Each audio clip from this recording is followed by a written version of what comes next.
The Galactic Council chambers had never witnessed such unanimous agreement. Representatives from 47 species spanning the breadth of known space sat in their environmental pods and declared with one voice, humanity was doomed. Ambassador Zeftar of the crystalline hegemony spoke first, her translucent form shimmering with indignation. The humans have rejected our final ultimatum.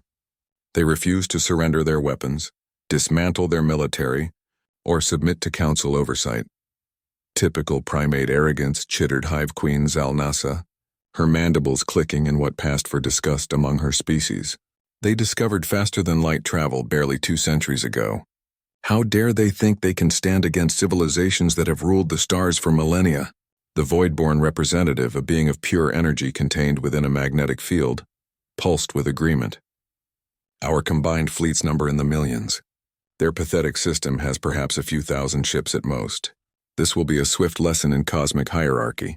High Counselor Varntek, the ancient leader whose species had founded the Council 8,000 years prior, raised his 6-armed form to address the assembly.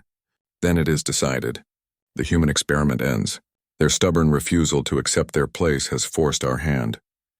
We launch the final armada in one standard cycle. Chapter 2. Earth's response in the depths of the Pentagon's sub-basement.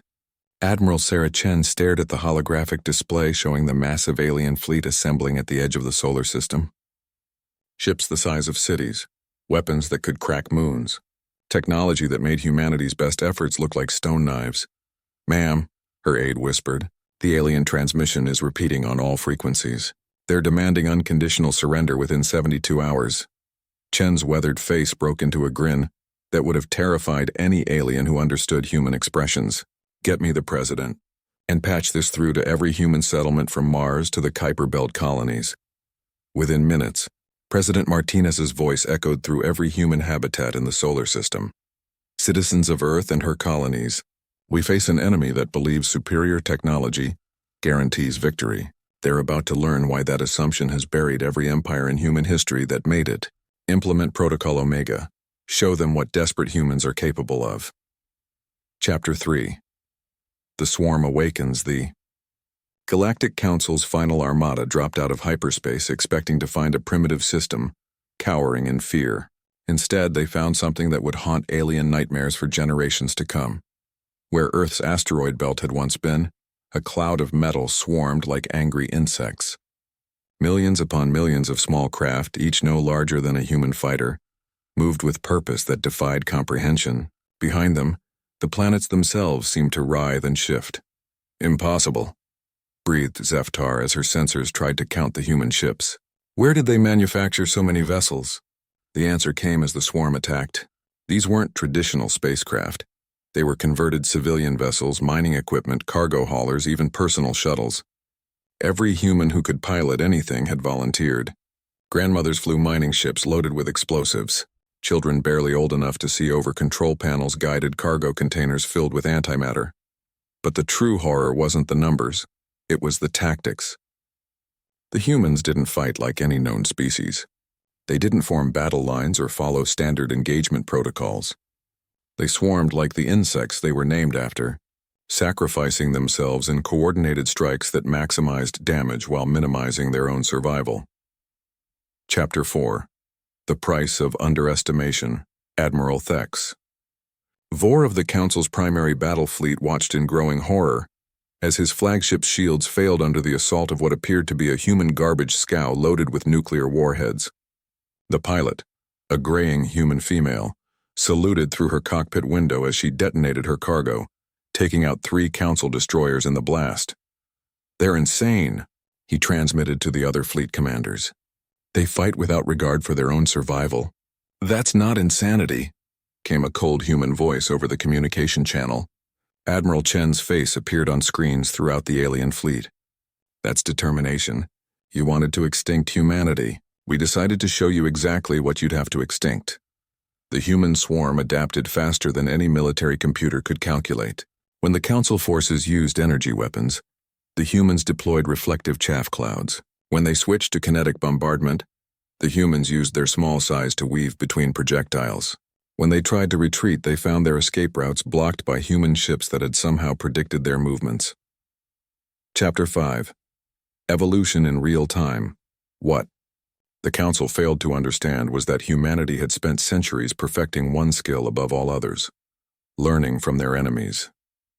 Every alien technology they encountered was analyzed, reverse-engineered, and improved upon with terrifying efficiency. Human ships began incorporating alien tech scavenged from destroyed Council vessels.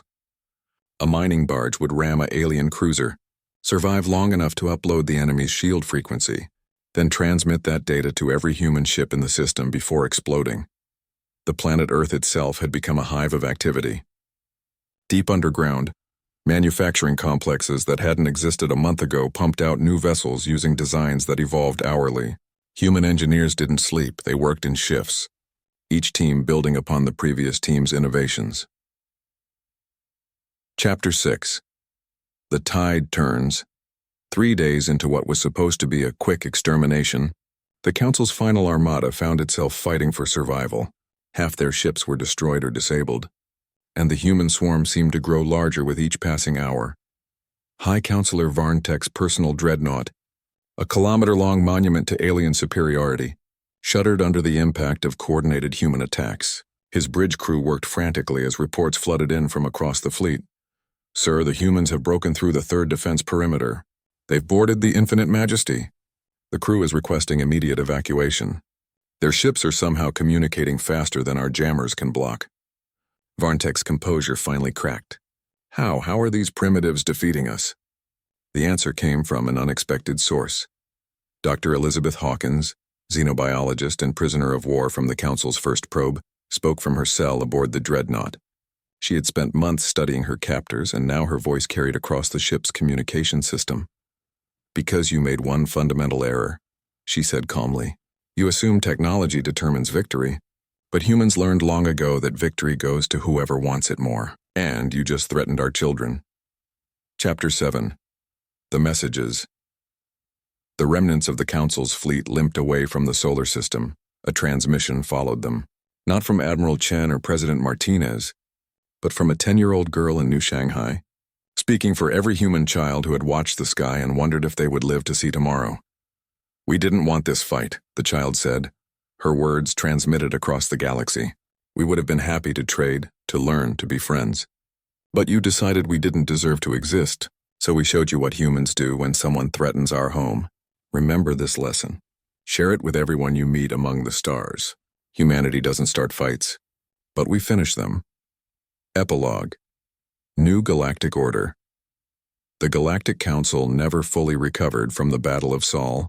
Within a generation, the rigid hierarchy that had ruled the galaxy for millennia crumbled as younger species realized that technological superiority meant nothing against determination and adaptability.